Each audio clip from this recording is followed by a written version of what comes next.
Bab 7 Pengadilan Kayafas. Untuk masuk ke dalam ruang pengadilan Kayafas, orang harus melewati suatu halaman bertembok yang luas, yang dapat disebut sebagai pengadilan bagian luar. Dari sana, orang masuk ke dalam pengadilan bagian dalam, yang meliputi seluruh bangunan. Bangunan itu sendiri jauh lebih panjang daripada lebarnya. Di bagian depannya terdapat semacam serambi terbuka yang pada ketiga sisinya dikelilingi oleh tiang-tiang yang tak terlalu tinggi.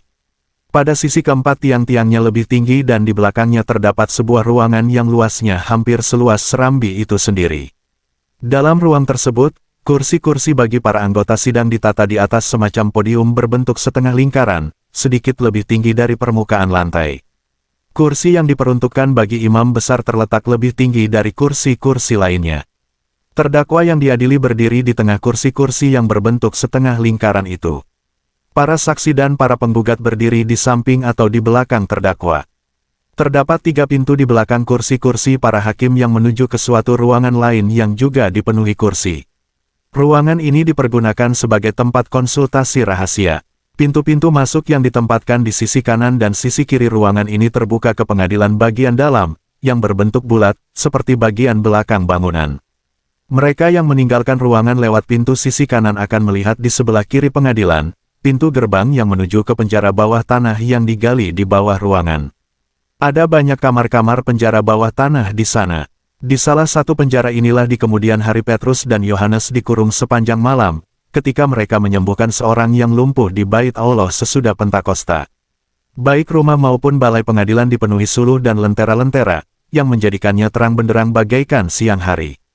Ada suatu perapian besar dinyalakan di tengah beranda. Di masing-masing sisinya terdapat pipa-pipa yang berfungsi sebagai cerobong asap.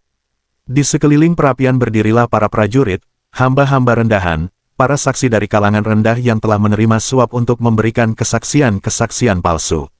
Beberapa perempuan juga ada di sana, tugasnya adalah menuangkan sejenis minuman merah bagi para prajurit dan memanggang roti. Dengan melakukan pekerjaan ini mereka menerima sedikit upah. Sebagian besar dari para hakim telah duduk di sekitar Kayafas, sementara yang lain menyusul tak lama kemudian. Serambi hampir penuh sesak, antara saksi-saksi benar dan saksi-saksi palsu, sementara banyak orang lainnya berusaha masuk guna memuaskan rasa ingin tahu, tetapi mereka tidak diperkenankan masuk.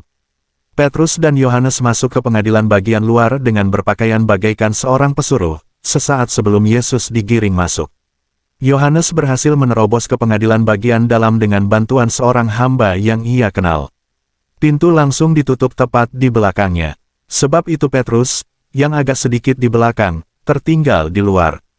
Ia mohon pada seorang hamba perempuan untuk membukakan pintu baginya, tetapi perempuan itu menolak meskipun Petrus dan Yohanes telah memohon dengan sangat kepadanya.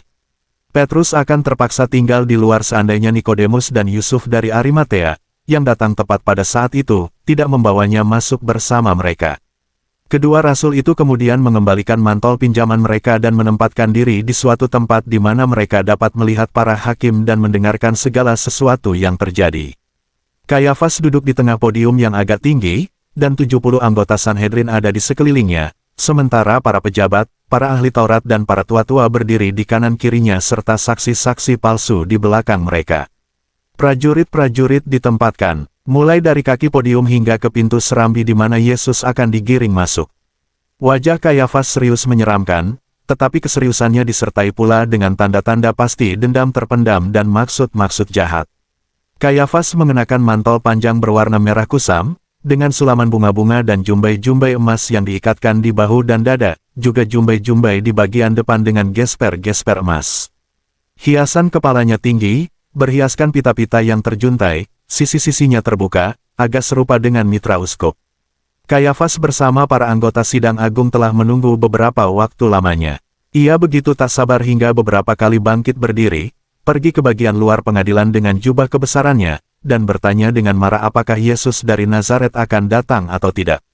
Ketika melihat arak-arakan datang mendekat, ia pun segera kembali ke tempat duduknya.